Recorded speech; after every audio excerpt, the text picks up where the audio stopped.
یو ځل امام مالک رحمت الله علیه مدینه منوره کې اوسېدو، لوی شخصیت و کنه، امام دار الهجره به ورته وي، د مدینې منورې امام، او دا خوښه وه مدینې منورې سره دومره محبت و چې وی د مدینې منورې نه بار نه وځم، وی هسې نه بار مرګ رانه شي، او په مدینې منورې کې و په اس او په سورلۍ نه سورېدو، وی هسې نه کم دی زما محبوب پیغمبر صلی الله علیه وسلم مبارک قدم مبارکی خیوي، قدم مبارکی خیوي، او په هغه ځای باندې سورلي قدم کېندي. نفلي حج له وګوره نه حج څومره ثواب ده، او نفلي حج له به نه تلو ډېر.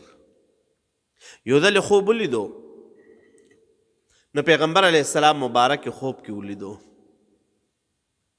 پیغمبر علیه السلام مبارک ته فرمایي، خوب کې تپوس کوي وی صاحب زما څومره عمر پاتې ده؟ نو پیغمبر علیه السلام مبارک داسې ورته خوب کې وفرمایل. نو امام مالک رحمت الله علیه چې راپاڅېدو، نو داسې خوب وکنه، نو بیا وی زما 5 ورځې پاتې دي، 5 میاشتې پاتې دي، 5 کاله پاتې دي، څه د دې معلومات ده؟ نو دغه وخت کې د خوبونو معبر او تعبیر ورکوونکې علامه ابن سیرین رحمت الله علیه هغه موجودو، هغه ته شاګرد واستولو، ورته یې وفرمایل امام مالک رحمت الله علیه وی لاړ شه او د علامه ابن سیرین رحمت الله تعالی علیه نه دا تپوس وکړه.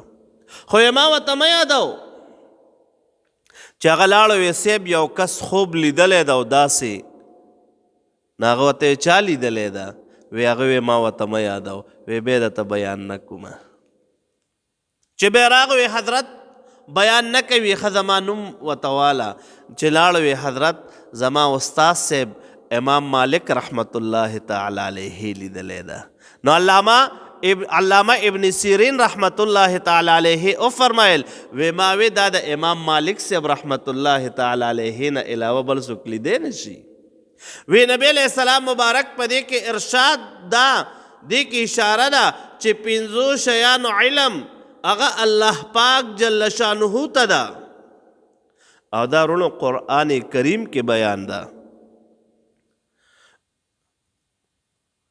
ان الله عنده علم الساعة وينزل الغيث ويعلم ما في الأرحام وما تدري نفس ماذا تكسب غدا وما تدري نفس بأي أرض تموت ان الله علیم خبیر. خدای پاک جل شانه سره د قیامت علم ده، او دا علم ده ورسره چې باران به کله کیږي، ته خو دلته وایه چې امکان ده، حقیقي خو نه وي که نه، کله وشي کله ونه شي.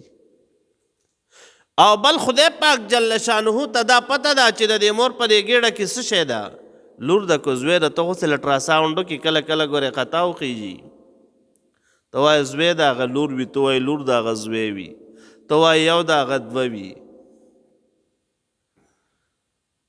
او بل ده سړي ته پته نه لګي چې زه به کوم ځای مرم، خو چا ته پته ولګي دا به هغه ځای لاړ شي، په پړو کې به یې لاړ نه شي. او بل ده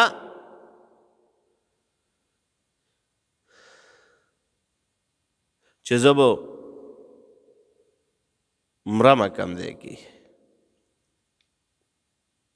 نو د دې علم الله پاک جل شانه ته ده.